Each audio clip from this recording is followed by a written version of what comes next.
Hi, everyone. I'm joined today by Darren James, Outpost 24. We've just been having a little pre-show chat, Darren and I, about his career to date. This man seems to know his stuff, but let's find out. Maybe. Now, Outpost 24, Yep.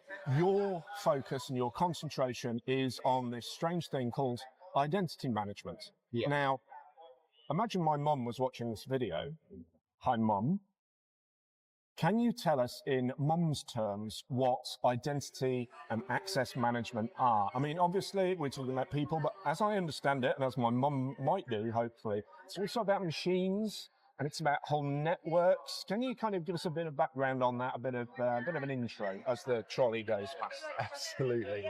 So, identity today is proving that you are you. Yeah. Right. That's really what it's all about. And if we think about it in IT terms, or about computer terms, or about your mum logging into, I don't know, an Amazon account or a Sainsbury's shopping account or whatever it might be, I'm guessing she has to have a password, right? Yeah. You know, like we all have, and like all of ourselves, our parents, our friends, our colleagues. We've not just got one password like we used to have many years ago. We've probably got tens, maybe hundreds of passwords we have to remember.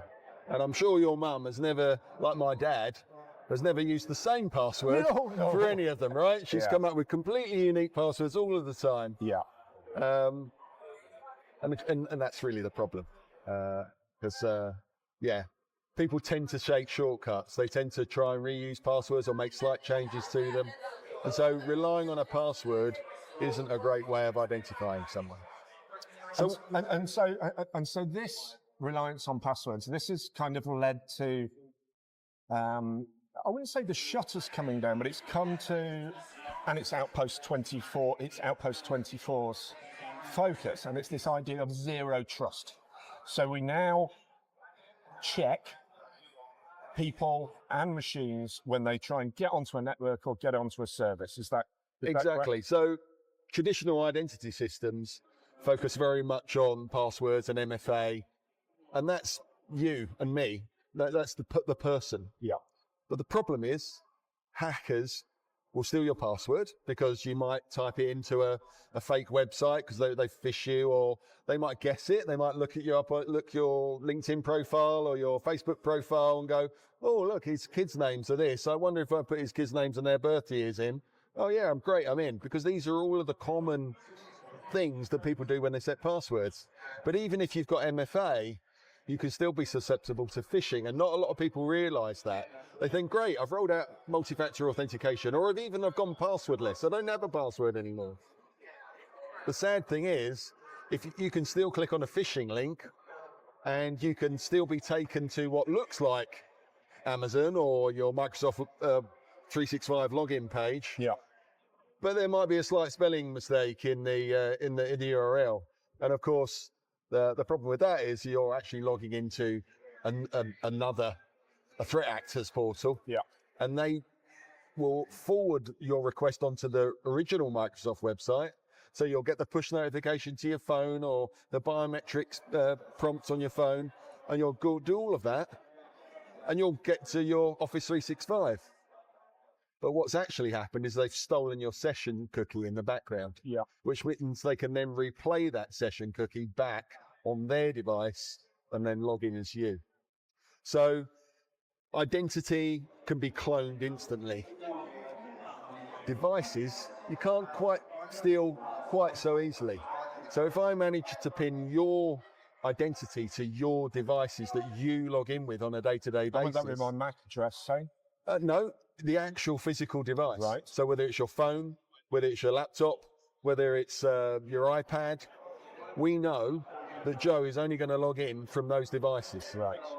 So if Joe tries to log in from any other device, block them. Okay. But there's a lots of stories out there. What happens if Joe gets a new phone and all of those sorts of things? Or what happens if Joe calls the service desk and says, I need a new phone. My dog's eaten my phone, or some other horror story. Yeah.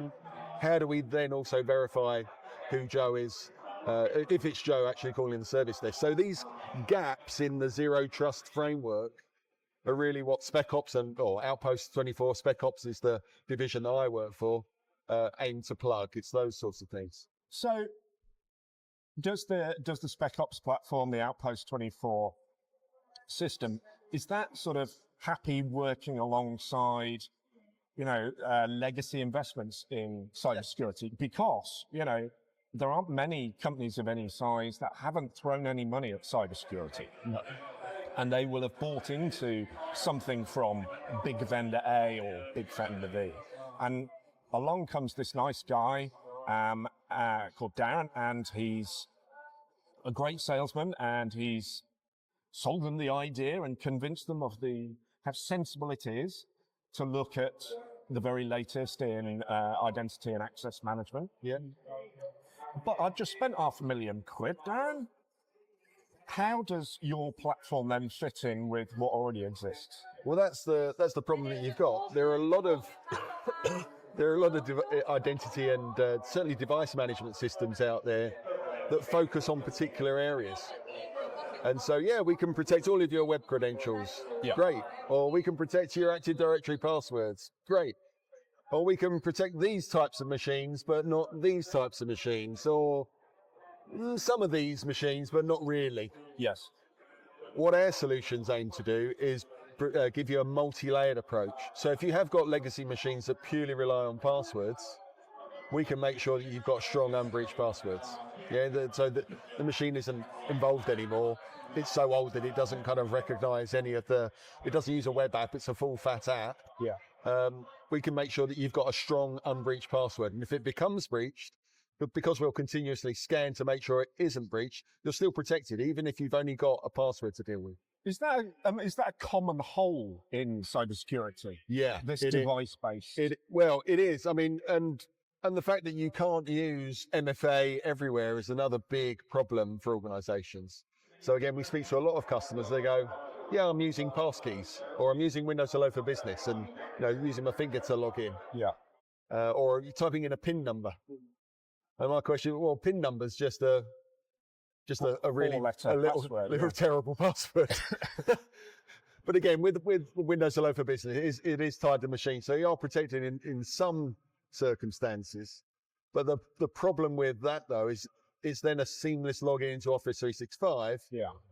And then you get the whole session cookie stealing type of thing, and it's still a password. There is still a password there in the background. It's potentially a backdoor.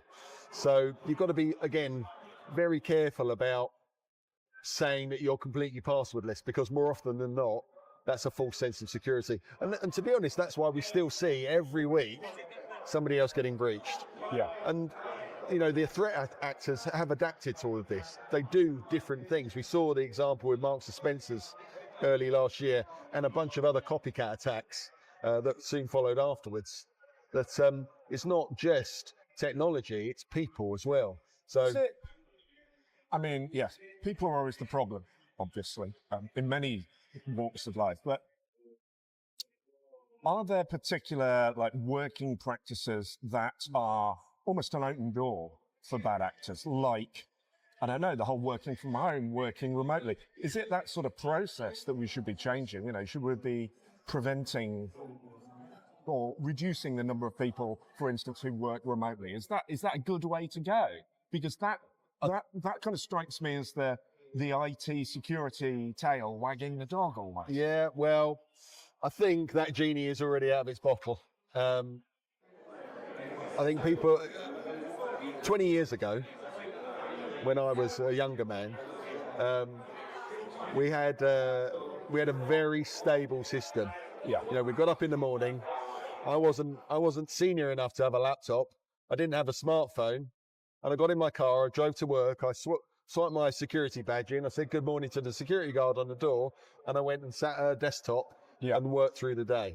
And that desktop was Windows based. I logged into an Active Directory with a password, and I didn't work from home. So everything was stable. The security perimeter was my internal network, or at the very least, the security guard and the swipe card on the door.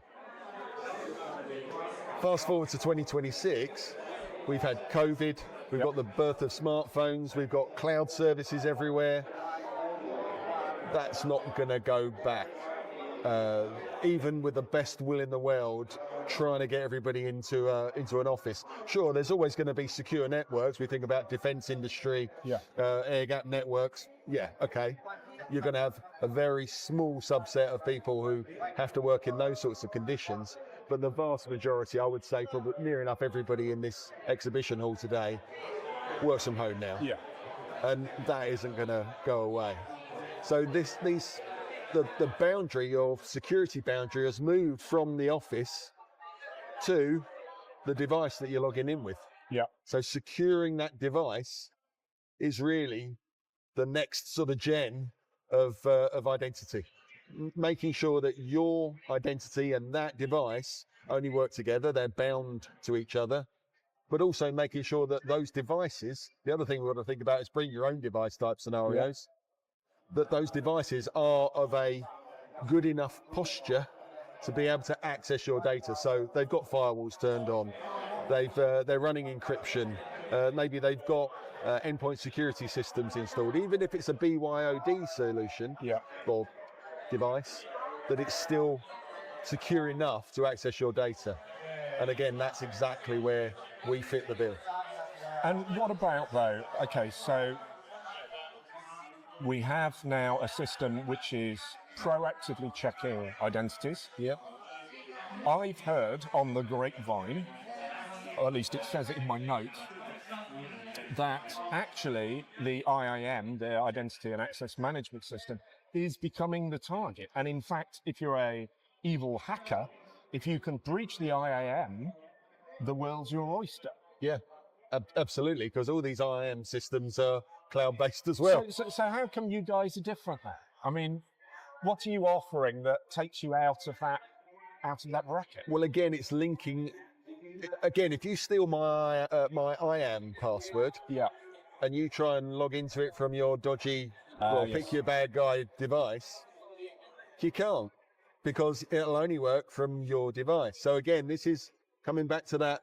The device is the security perimeter of your network now, because you don't know that stability that you had 20 years ago isn't there. In the morning, you could be working from your company laptop. At lunch, you could be using your phone. And in the evening, you could work from your kid's laptop, you know, or your kid's computer at home. So making sure the device that you use your credentials on, whether it's for an IAM system or logging into Office 365 or logging into Google or whatever you're doing, that's now the most important thing. You have to make sure that that device matches that user, and also that that device is up to the level that you want it to be. As a CISO, you know, you want to make sure that you've not got a jailbroken or a rooted device or something that's running a bunch of malware on it. Yeah. You've got to make sure that it's a legit device. And what about, I mean, this is quite gritty and it's quite technical. And I think the majority of viewers to this video, and myself included, would probably not understand every detail of what you guys do. What I haven't heard is the buzz phrase. I haven't heard AI. I haven't heard heuristic scanning. I haven't heard zero-day predictions from you. So I'm going to really put you on the spot. Right. Okay, 5 years time. What's going to be the state of your business? Will it be adopting AI? Are you going to be, you know, going in a different direction? Are you keeping it kind of, if you like, traditional software based? Obviously, it's a prediction, so we won't hold you to it. No. All right, I'll look in my crystal ball. Yes, if you wouldn't mind. So, I mean, I'm a techie Star Wars nerd ultimately. Yes, of a certain age, like your interviewer. Yes. So I don't know if you saw our Star Wars Lego that we gave away earlier, but but anyway, I have eyes on that. But I don't like to. And you said, you know, I'm a good salesman. Before I'm a salesman, I'm a tech person, and I sell to technical people, and but as I was saying earlier when we were chatting before the video, I empathise. I know what sort of problems these guys face on a day-to-day basis. So I don't like dropping buzzwords and those sorts of things into play. Yes, we do offer close to zero-day protection, if you want me to use zero-day, in our breach password protection products. Yes, we are using or planning to use AI to analyze the behavior of users. It looks like Joe. He looks like he's logging into his laptop, but his keyboard rate isn't quite as on par as his normal keyboard It's rate. as slow and rubbish as it normally is. Or whatever, or maybe his biometric that he's just taken doesn't quite match his driving license ID or his passport ID or whatever it might be. So, yes, all of that is in the works. Yeah. I mean, those use cases are kind of adjunct, aren't they? They're not, central and driven by AI. They are using the technology as a tool. Exactly. And I think that's, with AI, you've got to use it in the right way. Everyone says, the AI is the answer to everything. Yeah. I'm not entirely sure it is. It's very good at doing certain things. In fact, one of the really cool things that I've been using it for quite recently is very basic. So if you can imagine you work for Specops, right? And you wouldn't really hope that my password would say Specops or have the word Specops in it. So how do you block all of the words that begin, that are to do with Specops? Where we've got office locations, the products and services provide, departments we have, all of those sorts of things. Wouldn't it be good if you could bring up ChatGPT, Copilot, your preferred AI? It's not an advert for any of those. But type in, please generate me a list of words that are related to Specops. Click go. 10,000 words. Straight onto the banned list. Straight onto the banned list, job done. Which, of course, I mean, that process is just what a hacker would do exactly. Yeah, They would use AI for naughty things like that, but you can also use AI to do very simple things like that will immediately generate a bland word list for your passwords. Okay. So, well, it's an interesting prediction. Yeah. I think it's probably about right, but then I'm a bit of an old cynic as well, I think, when it comes to the future. So we'll draw it to a close. Darren from Specops, Outpost 24, thanks for joining us. Thanks, Joe.